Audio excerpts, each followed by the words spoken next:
Kailan nga ba ang deadline ng pagbayad sa SSS contribution natin? By the way, kung first time mo sa channel na to and gusto mo pa ng mga online tutorial videos katulad nito, please click the subscribe button. Dito mismo sa website ng SSS, that's sss.gov.ph, makikita yung mga detalye tungkol sa contribution natin. At ang isa sa pinakamahalaga ay yung deadline nga.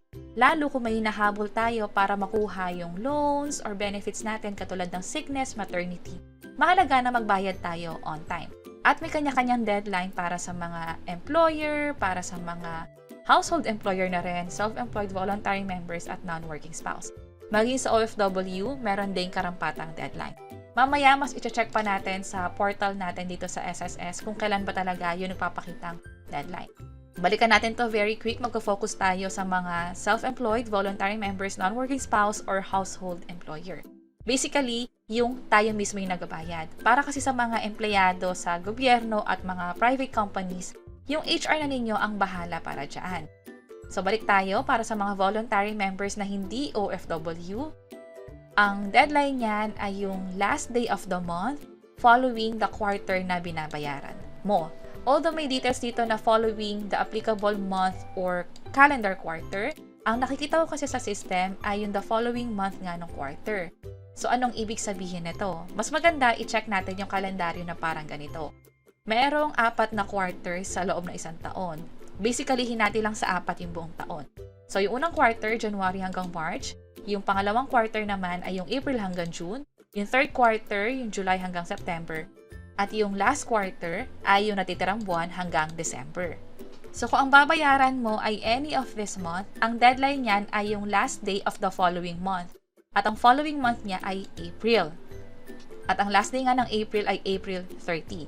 At kung ang babayaran mo naman ay mula April hanggang June, ang next month niyan ay July. Ito yung deadline, yung July 31.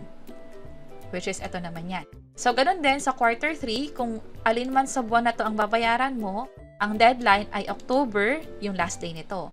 Kapag naman October to December, ang deadline naman nito ay yung the following month naman, which is papatak na sa susunod na taon.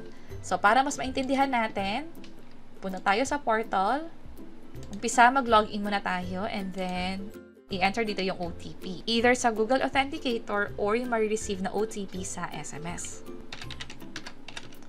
Login lang tayo. Mula dito, mag-generate tayo ng PRN. Dito na kasi malalaman yung pinaka-due date. So, generate tayo.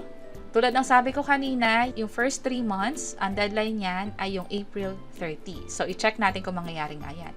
Kung ang babayaran ko ay yung month lang ng January 2025, pili tayo ng premium dito. Generate PRN.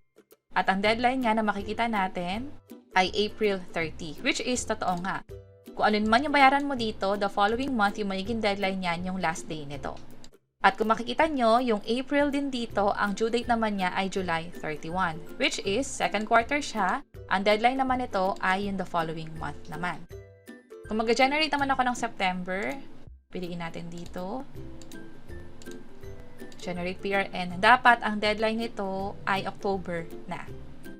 Oops, nakapag-generate nga ako ng September pero hindi ko na siya nakikita dito sa bandang gilid. Hanggang 3 lang yung nakikita ko. Pero basically, ganun yung mangyayari. Again, kung anumang quarter yung binabayaran mo, the following month nun, yung last day, ang magiging deadline.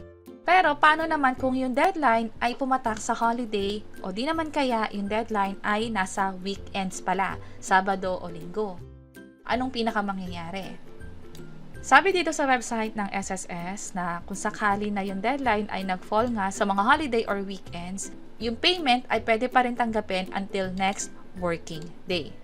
So, yun yung pinaka dapat nating isipin sa pagbayad or sa deadline dito sa SSS contribution natin. Para naman sa mga OFW, ang nakalagay dito ay yung January to September. Within the year, ang deadline yan ay until December 31.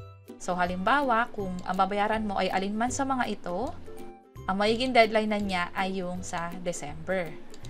At yung October to December naman, ang deadline naman niya ay January 31, the following month naman, or the following year na.